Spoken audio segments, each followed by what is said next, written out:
Hello. Do you have a lover? I am single and lonely. It's a laughing story. By the way, this time I made a donation at a certain place. I am very grateful for this company. Well, we lit present. The third topic we offer is health and wellness aid. Avery Holton, an associate professor of communication at the University of Utah, commented, "As someone who has twice experienced the impact of cancer, once at the beginning of digital and social media, and once in 2016, I feel more empowered by the ability to be transparent and accepted."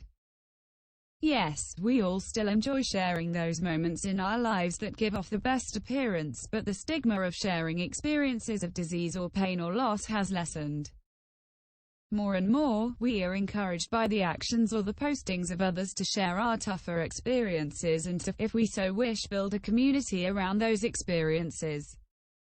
The first time I went through cancer, I felt lost and disconnected and without voice. This time, though it admittedly took some coaxing from friends and other supporters, I shared my experience and my recovery. That really helped me through the process and into a quicker, more lasting mental, emotional and physical recovery. Susan Price, lead experience strategist at the United Services Automobile Association, USAA, commented, "My husband had a stroke last year. My online network and digital tools made it easy to share the event, his progress, my stress and feelings, for others to empathize and share resources and advice. I found myself carefully segregating my communications by channel, moderating the degree of honesty according to the size and makeup of the group. I report to the largest group in Facebook, sanitize updates of mostly hopeful progress reports and vignettes that show me or my husband in a flattering or inspirational light. I avoid upsetting others with starkly honest or too revealing stories of my own or my husband's pain, frustration or lack of coping. My husband is aware of my propensity to share, and has asked directly when we're discussing a fraught situation, 'This isn't going on Facebook, is it?' Good.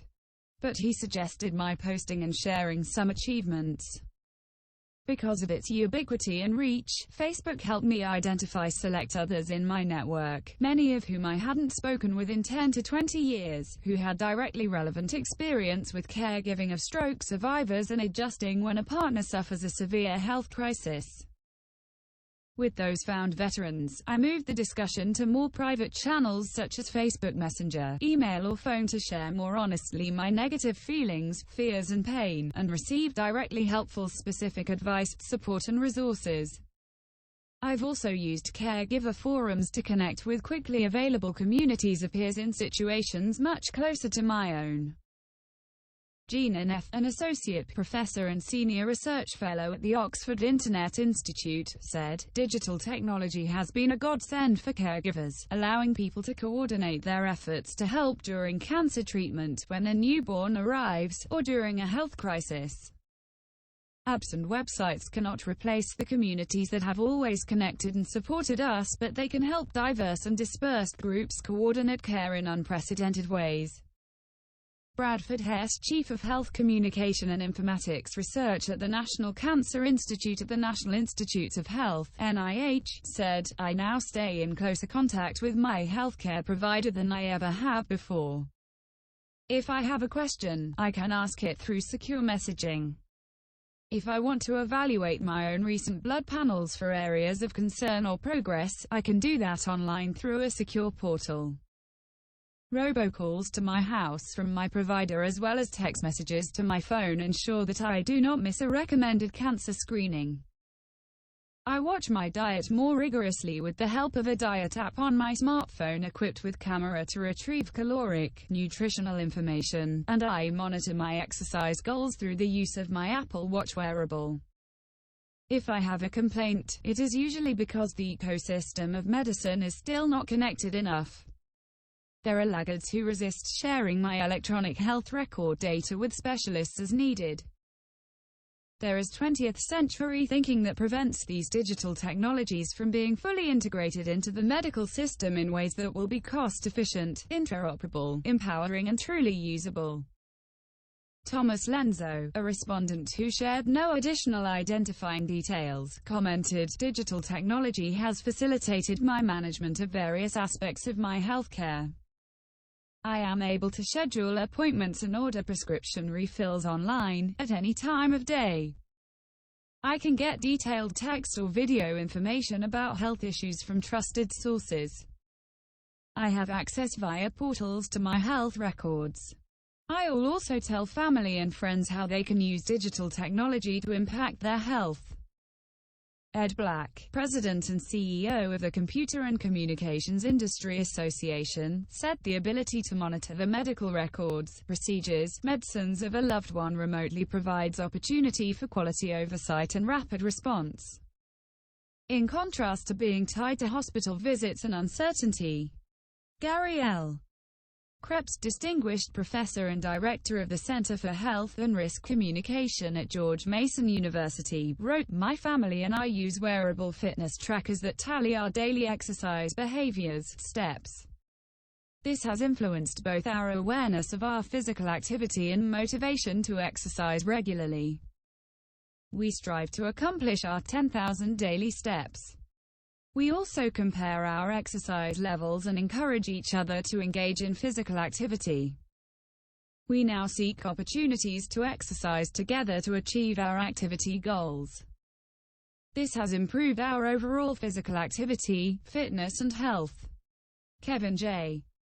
Payne, founder of Chronic Cow LLC, said, "Since I researched the effects of chronic illness and live with multiple sclerosis, I have a particular interest in using these technologies to monitor and evaluate my condition, keep up on the latest research, and connect with others, both professionals and others living with chronic conditions. My life has been radically affected by these burgeoning technologies on all these fronts. It allows me to collect my own data, blend it with other datasets and generate and test real-time predictive algorithms. I have a far better understanding of my condition, especially as it is baselined against relevant populations. I not only get access to cutting-edge preprint research, but I've also been able to widen my professional network by communicating with the researchers. And my involvement with patient communities has enriched my life in many ways." David Myers, a professor of psychology at Hope College, wrote, "As a person with hearing loss and an advocate for a hearing-assistive technology that has great promise, www.hearingloop.org, the Internet has networked me with kindred spirit advocates nationwide, also via 19,898 emails I have sent and 18,516 received with the words, hearing, and loop. Together, our Internet-facilitated, hearing loop, advocacy has led to thousands of newly equipped facilities, from home TV rooms to worship places to auditoriums to airports, and New York City subway booths and new taxis. And more progress is on the horizon.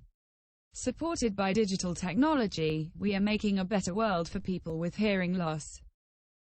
Bob Frankston, a technologist based in North America, said, "I once had a rash and my GP doctor in general practice wanted to look it at. Fortunately, we had a friend in common who was able to forward a simple digital picture I took and quickly resolved the issue. It's a reminder that digital health doesn't have to be complex and expensive. Sending a picture is simple and inexpensive yet can make a big difference. A huge benefit versus cost. We need to appreciate the value of the mundane rather than focusing on the flashy stories." Doug Breitbart, co-founder and co-director of the Values Foundation, said, "In my life I have experienced significant adverse changes in circumstance, living situation and health. Virtual connectivity via the Internet has enabled me to establish networks of connections, collaborative communities and new friendships and relationships with people around the world." Leah Robin, a health scientist based in North America, said, "My family has a genetic form of anemia that is very rare. Because of digital technology, we've been able to make contact with researchers, take advantage of ongoing research, and provide and receive support from other patients from around the world. The impact has been, at times, life-saving for my family members." Christopher Bull, a university librarian, said, "I had an itchy rash on my hands." Found articles on the internet which suggested using witch hazel. No rash, no itch. Thanks for listening.